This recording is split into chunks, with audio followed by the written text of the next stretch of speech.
Hey everyone, Jason Weckerle here. In today's video, I'm going to show you guys how I built my Smitty Sled for ice fishing. Last year, I made a video customizing my ice fishing sled, and I showed you guys these Kolpin auger holders, these rod holders I put in, and this bucket holder that I put in. And I bought myself some junior skis last year. If you're going to make a Smitty sled, you don't want to use cross-country skis, you want to use downhill junior skis. Unless you have a really big sled, you can use full-size skis, but for most ice fishing sleds, the junior size seems to work out the best. But I'm going to show you guys how I made this. I was on YouTube last year looking up probably hundreds of different Smitty sled designs. I was getting kind of confused on what to go with because you can use wood to attach the skis. You can use like furniture hinges, like reclining hinges. I saw guys using all sorts of different welded concoctions, PVC pipe, but I came across a video, and I'll put the name of the YouTuber down below here, but there's a few things in his video he didn't mention, and I'm going to go over that. But I got myself some galvanized steel pipe. What I did is I took JB Weld epoxy and I welded these connections, the pipe, into the holder down here that's attached to the skis. I used about, I think it was 1 1/4 inch screw, might be 1 1/2. Again, I'll put everything in the description so you guys know what I'm using. It's kind of hard to remember every single thing I bought for this, but I drilled some holes in the bottom of my ski and attached these holders, and I used JB Weld to epoxy the metal pipes into the skis. You got that to start out with. And then I bought 24 inch pipes, sorry. And I bought 36 inch pipes, and I'll show you why in a second. But what you do, you twist on one side.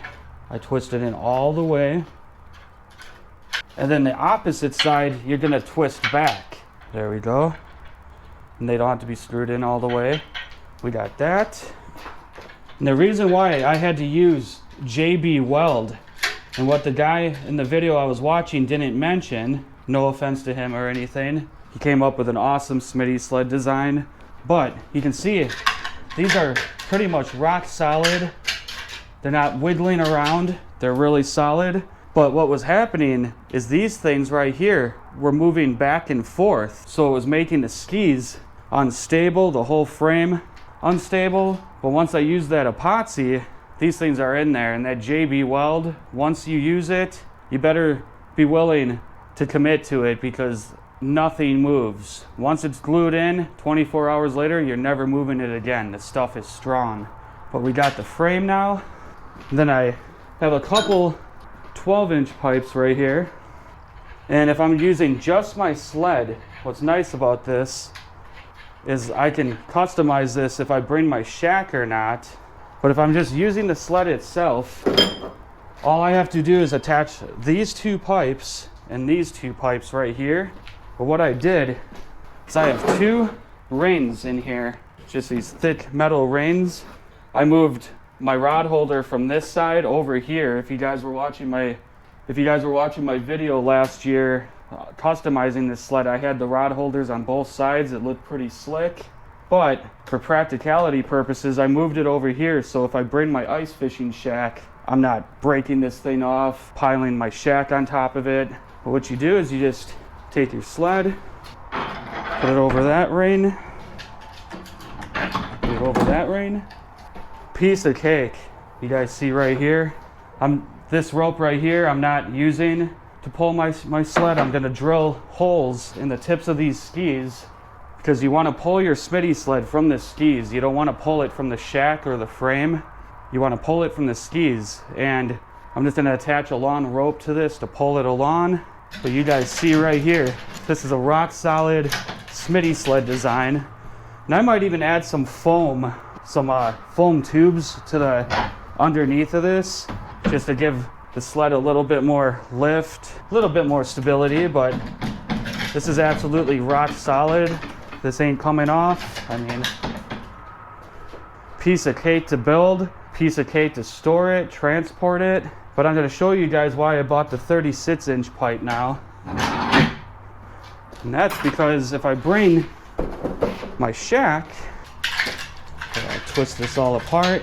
You guys can see piece of cake with this. It's very easy to transport, put together. And I might take some Rust-Oleum spray and spray these pipes so that I can prevent rusting and have a nice looking black coat on every single pipe so it all matches. But I'm going to take my 36-inch pipe now,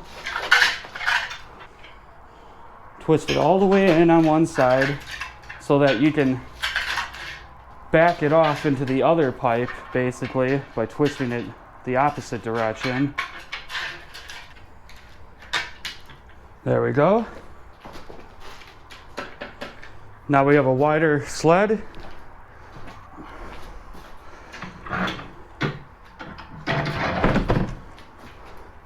Then I take these 18-inch bars, put them on this side.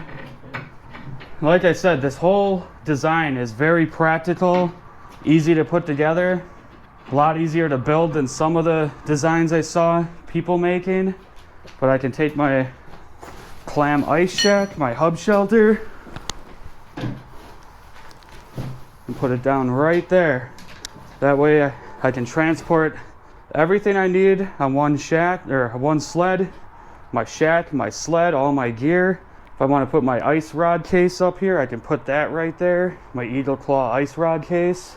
But this is a very, very practical design. I mean, it's pretty damn stable. You guys can see that. It's not all janky and weird, because if you guys don't reinforce these pipes right here and these connections, the whole thing's just floppy and unstable. Once you get those blades glued in, it's a very, very solid design. I'm looking forward to using this ice fishing season. Hopefully you guys will build this design and enjoy it yourselves. It's very easy, very simple, and well, there's not much more I can say. Here's my complete Smitty sled for all of you. Check it out. If you guys like this video, subscribe to my page, hit the like button. Hopefully this information will help you build a Smitty sled this ice fishing season. If you guys haven't checked out my other video customizing my ice fishing sled, check that video out too. And check out all of my ice fishing videos here on Weckerle Outdoors. Good luck fishing, stay safe on the ice this season, take care.